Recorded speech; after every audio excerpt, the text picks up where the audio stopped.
I'm Rick Harp. This is your APTN News Brief for Friday, April 19th. Bill C-53, the federal Métis self-government recognition legislation, has lost a key ally, Métis Nation, Saskatchewan. With more on why and where that could leave the bill, Fraser Needham. After assessing, evaluating the situation that we're in, we decided, our government decided, no, we're going to do it alone. Métis Nation Saskatchewan President Glenn McCallum says after extensive meetings earlier this week, the organization has decided to head in a different direction and negotiate directly with the federal government.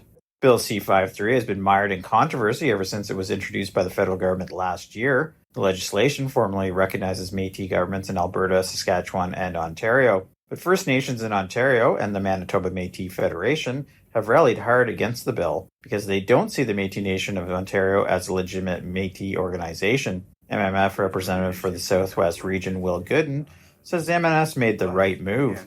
Better late than never. So I'm pretty happy that there was some cooler heads in the room with Métis Nation Saskatchewan, obviously in the last few days, and that they saw the writing on the wall that this bill is just seeing so much opposition from across the country. McCallum says the MNS is now confident the organization will be able to get its own self-government agreement with Ottawa. I believe that the federal government will be very supportive in regards to where we're going, and hopefully in the near future that we are going to sign our own treaty. As for the future of Bill C-53, which now sits in a House of Commons committee after passing 2 readings, Gooden had some choice words. Bill C-53 is in the coffin. It's nailed shut. It's likely got a stake through its heart and a silver bullet. And it's lowered into the ground, and the dirt is being poured on it now. APTN News reached out to the Métis Nations of Alberta and Ontario for comment and was directed to a joint online statement which says, "Our governments wish the Métis Nation Saskatchewan well as it embarks on its continuing journey to have its self-government fully recognized." In an emailed statement, Minister of Crown Indigenous Relations Gary Anasandagri's office says, "We will continue to work with the Métis governments in Alberta, Ontario, and Saskatchewan to recognize their rights in ways that work for them and in the spirit of reconciliation." Fraser Needham, APTN National News, Ottawa.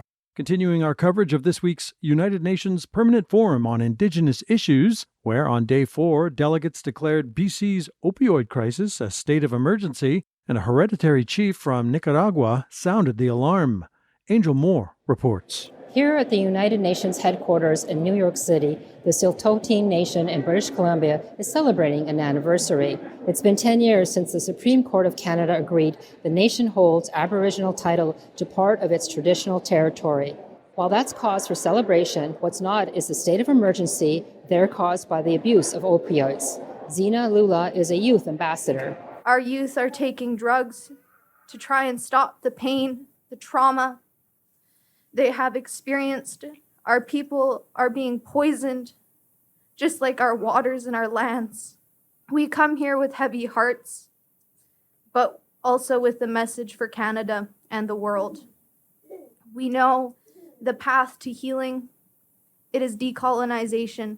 Our youth today, they're educated, they're rich in their culture, they're proud, and they seek the spotlight. Chief Joe Alfonse says the youth will change the future. So deal with us. You think we're tough, you wait till they come of age. Meanwhile, in South America, Indigenous people's rights are criminalized. Carlos Hendy is the hereditary chief of the Mixcoto people in Nicaragua. He says he cannot return home after he spoke at the forum last year, alleging his son was murdered. Our voice is not against the Nicaraguan government. Our voice is just to ask for the Indigenous people's right. But even so, they see us as a legitimate opposition to them. You know, that's what they see us. And we are no opposition to no government. We are just Indigenous people asking for Indigenous people's right. Now Hendy is living in the United States, fearing for his life. I'm afraid of myself. Even in the United States, I'm afraid of myself. I'm exiled in the United States. Clem Chartier is the international ambassador for the Manitoba Métis Federation. He says Hendy's fears are justified. Chartier is at the forum on behalf of Indigenous leader Brooklyn Rivera, who was arrested in Nicaragua after criticizing the Nicaragua government. And we have not to this day heard a thing about where he is, what his situation is like. And I'm here, and I did make an intervention to ask the UN to continue its efforts to have him produced, to have proof of life, and also to work towards his release. Angel Moore, APTN National News, New York City. We wrap up in Winnipeg, home to its share of single-occupancy hotels, modest rooms for those who might otherwise find themselves living on the streets. And among the many buildings found on the city's iconic Main Street, the McLaren Hotel. Over a century old, it's now getting a facelift. T.R. Wheatley has more. Geraldine Halcrow has called the McLaren home on and off for years. My door is broken in maybe once or twice a week. I'm a woman. I'm scared. Despite that, Geraldine calls those that live here family. She's one of 150 residents living in this old hotel turned into single-dwelling homes. Now, thanks to the Equal Housing Initiative, this place will undergo renovations for the next 2 years, costing about $37.5 million. No one will get evicted. The renovations will happen one floor at a time.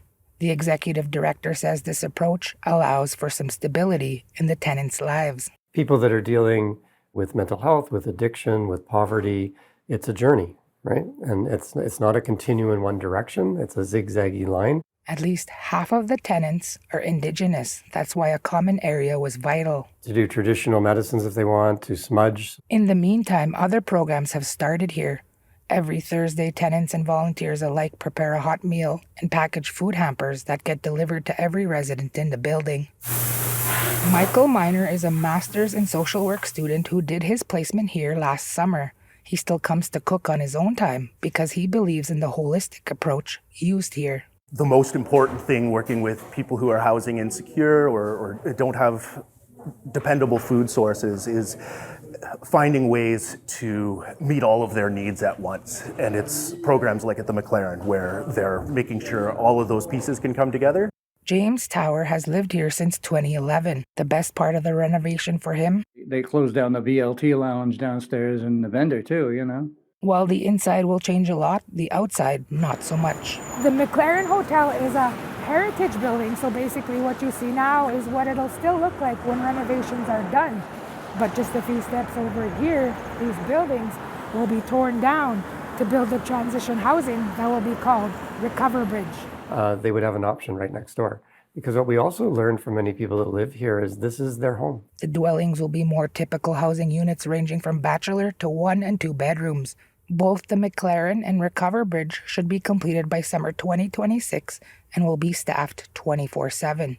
T.R. Wheatley, APTN National News, Winnipeg. And that's your APTN News Brief for Friday, April 19th. I'm Rick Harp.